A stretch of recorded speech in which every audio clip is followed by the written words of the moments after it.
ಅದು ಒಂದು ಯೋಜಿತ ಕುತಂತ್ರ. ಅದು ಹೆಸರಿಗೆ ಏನ್ ಹೇಳ್ತಾರೆ, ಹಿಂದೂ ಸಾಮ್ರಾಜ್ಯವನ್ನ ಉಳಿಸ್ದ, ಹಿಂದೂಗಳನ್ನು ರಕ್ಷಣೆ ಮಾಡ್ದ ಅಂತ. ಶಿವಾಜಿ ನಿಜವಾಗ್ಲೂ ಚಕ್ರವರ್ತಿಯಾಗಿ ಆಳಿದ್ದು, ಆಕ್ಟಿವ್ ಆಗಿ ಆಳಿದ್ದು 6 ವರ್ಷ. ಏನು ಉಳಿಸ್ದ 6 ವರ್ಷದಲ್ಲೇನು ಅಲ್ವಾ? 6 ವರ್ಷದಲ್ಲಿ ಏನು ಉಳಿಸಕ್ ಸಾಧ್ಯ ಆಗತ್ತೆ? ನಿಜ ಹೇಳ್ಬೇಕು ಅಂದ್ರೆ ಏನು ಮುಸ್ಲಿಮರ ಮೊಘಲರ ದಾಳಿಯಿಂದ ಹಿಂದೂಗಳನ್ನ ಕಾಪಾಡದ ಅಂತ ಹೇಳಿದಲ್ಲ ಶಿವಾಜಿ, ಅವನ ಉತ್ತರ ಭಾರತವನ್ನೆಲ್ಲ ಮೊಘಲರು ವಶಪಡಿಸಿಕೊಂಡ್ರು. ಆದ್ರೆ ದಕ್ಷಿಣ ಭಾರತ ಯಾವ ರಾಜ್ಯವನ್ನು ಅವರು ಆಳಿದ್ರು? ಯಾವ ರಾಜ್ಯವು ದಕ್ಷಿಣ ಭಾರತ ಯಾವ ರಾಜ್ಯವು ಮೊಘಲರ ಕೈಗೆ ಸಿಗ್ತಿಲ್ಲ. ನಮ್ಗೆ ತಾಕತ್ತಿತ್ತು, ನಾವು ಉಳಿಸ್ಕೊಂಡ್ವಿ. ಚೋಳರು ಇರ್ಬೋದು, ಪಲ್ಲವರು ಇರ್ಬೋದು, ಅಥವಾ ನಮ್ಮ ಚಾಲುಕ್ಯರು ಇರ್ಬೋದು, ಯಾರೇ ಇರ್ಬೋದು.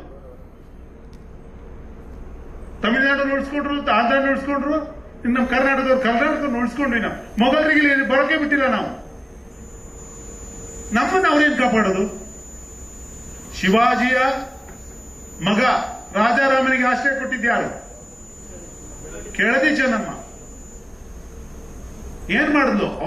ಔರಂಗಜೇಬ್ ದಾಳಿ ಮಾಡ್ದ, ನಿಂತು ಹೋರಾಡಿದ್ಲು. ಯಾರಿಗಾಗಿ?